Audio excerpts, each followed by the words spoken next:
And welcome to another night of the Best Boys Center Ice Podcast 2025 Stanley Cup Playoff Wrap-Up Show.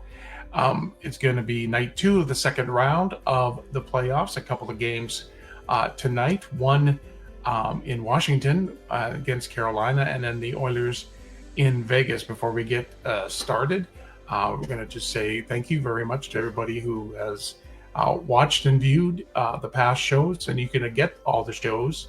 They're all updated now, as of today, on our Best Boy Center Ice Podcast YouTube channel. You can get all of those shows available on our YouTube channel on the Refocused Radio Network.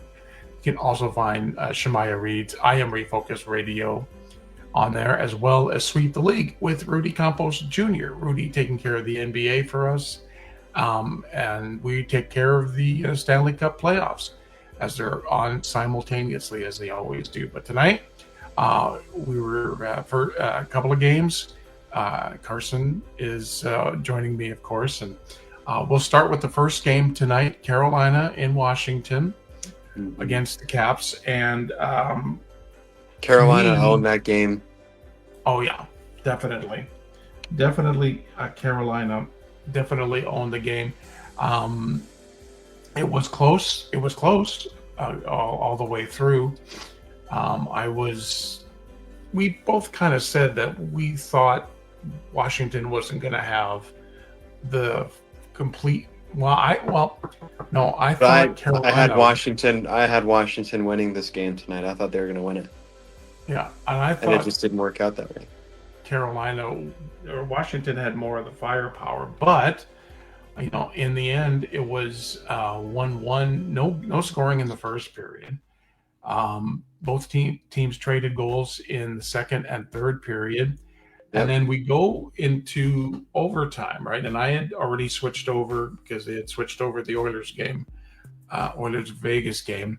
And 3 minutes in, another typical overtime, early overtime goal.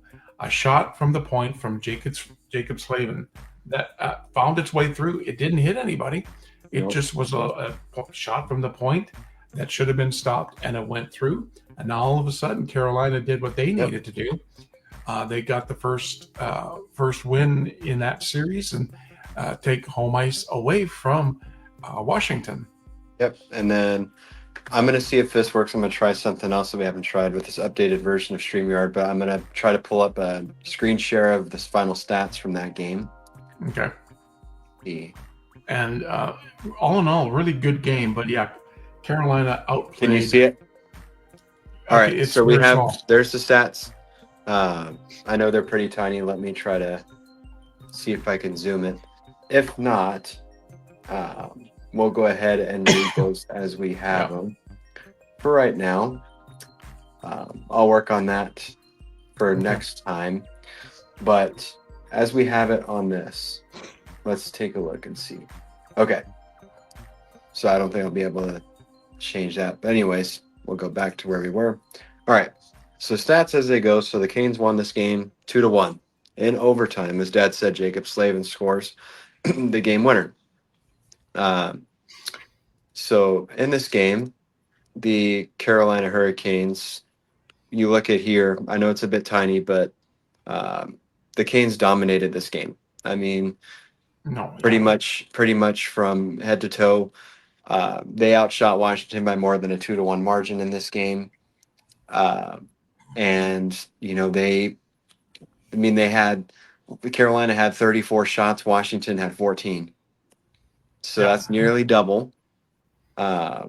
Penalty minutes, pretty even. No power play goals were scored in this game, but they had more takeaways. They won more faceoffs. They had more hits. They had more hits, but very little. I mean, only 5-3 is what it's looking like for this one.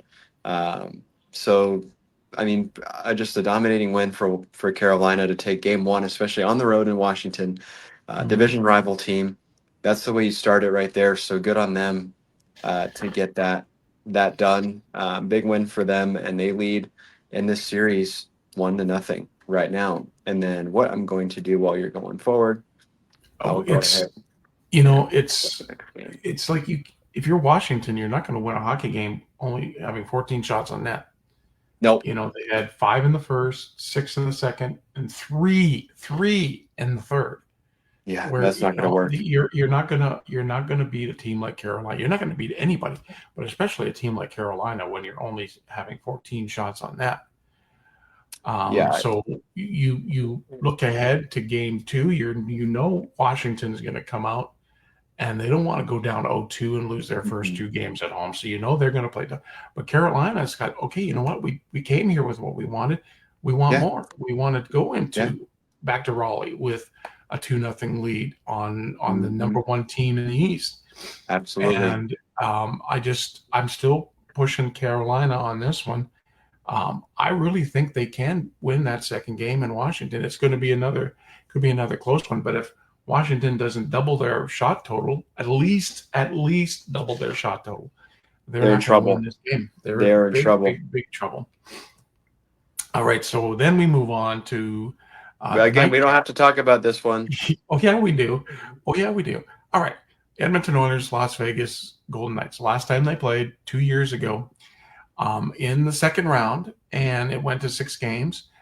Vegas. This was the Aiden Hill season. Aiden Hill came in for Laurent Brossoit. Laurent Brossoit. He came in because Brossoit got injured, I think, in game 2 or 3. Early on, it was very early. Yeah, it was early, and Aiden Hill took over and literally went 3-1 in that series and eliminated the Oilers, and they went all the way to the Stanley Cup, playoff finals, and won. So tonight in Vegas, they got home ice, and they got off to another great start. You know, Mark Stone on the power play, a double deflection, it was a 4-minute power play. Yeah, you don't want to start that way. No, Ryan Nugent-Hopkins got caught. It didn't look like it was intentional, but if you don't have control of your stick and you hit the player, and there was blood, it's 4 minutes. So they took care of the first half of that power play pretty quickly. And then later in the first period, Stone gets his 4th. And then and you're sitting there as an Oiler fan going, here we go again. We're down 2-0 in enemy territory. They're going to have to start pulling. But the Oilers did play better as the period went on. They did play better. They got 10. They each had 10 shots each. So they did play better in the first period. You get into nothing in the second period. But the key stat in the second period, and I don't know if people can see that up there, Vegas only had 1 shot on goal. In 20 minutes, they only had 1 shot on goal, and the Oilers had 12. So Aiden Hill kept Vegas in this game. Shots in the game looked to be 28-17 that Edmonton had. So that's a fairly big advantage. Obviously, after the start. Again, not the way you want to start. They don't want to keep doing that where they're having to come from behind. Have they pretty much won every game from behind, haven't they? Except game 5 against the Kings.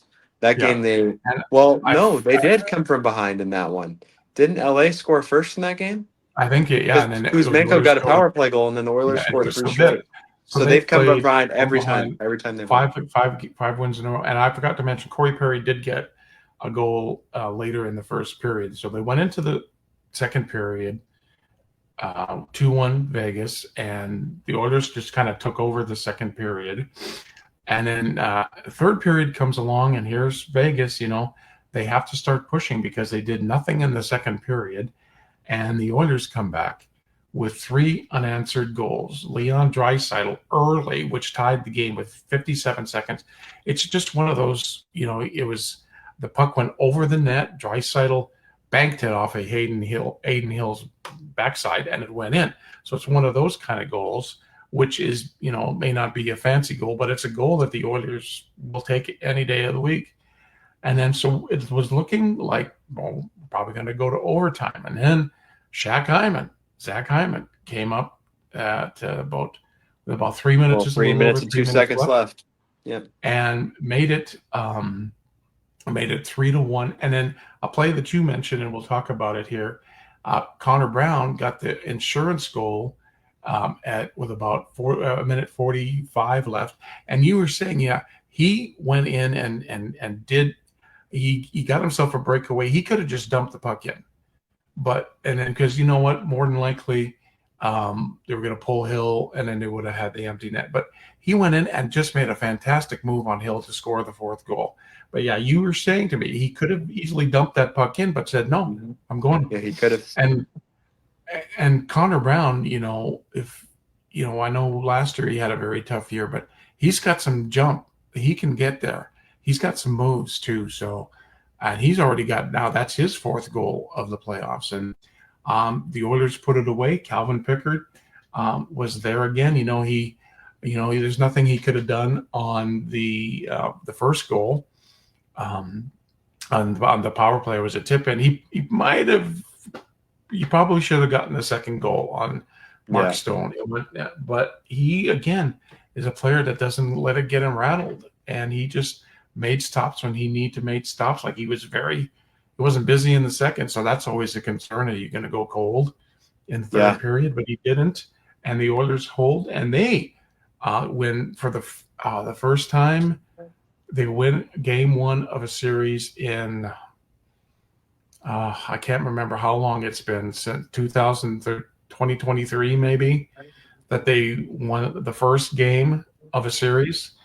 And they did what they were supposed to do, much like Carolina did. They get home ice advantage. And that's when you're playing a team like Vegas, you've got that in your back pocket. Now, you got to do the same thing that, you're thinking Carolina. You just got to keep pushing and we'll see what happens on, I guess it'll be Thursday night for the next game. Yep. And so just a great night of hockey. And tomorrow night, we've got another great night of hockey coming up. As we got two more games. Finally, we have tomorrow it'll be Florida and Toronto again, with Toronto leading 1-0. And that game will be a 6:00 start. And then the Stars and Jets get going in their second round series in Winnipeg. And that will be an 8:30 start for that game, as you can see right there on the screen. Let's go through it, Carr. Panthers need to come back and play a whole lot better in this game than they did. They do. They played the way they played in Toronto in game one. The Leafs will get this game again, but they have to be the Stanley Cup champions. They have to be that team that you don't want to play. That they have to win this game. I just think they really do have to win this game and get back to even with Toronto, because if they play like they did the other night, it's going to be another Leafs win.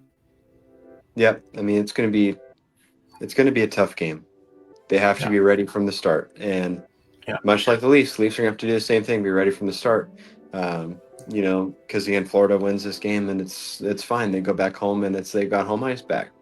That's going to be an interesting game. I'm excited for the Dallas-Winnipeg game to see how that one unfolds there in Winnipeg. I think Dallas is going to take – I think both road teams win again tomorrow. I think Dallas and Florida – yep, I think both road teams win tomorrow.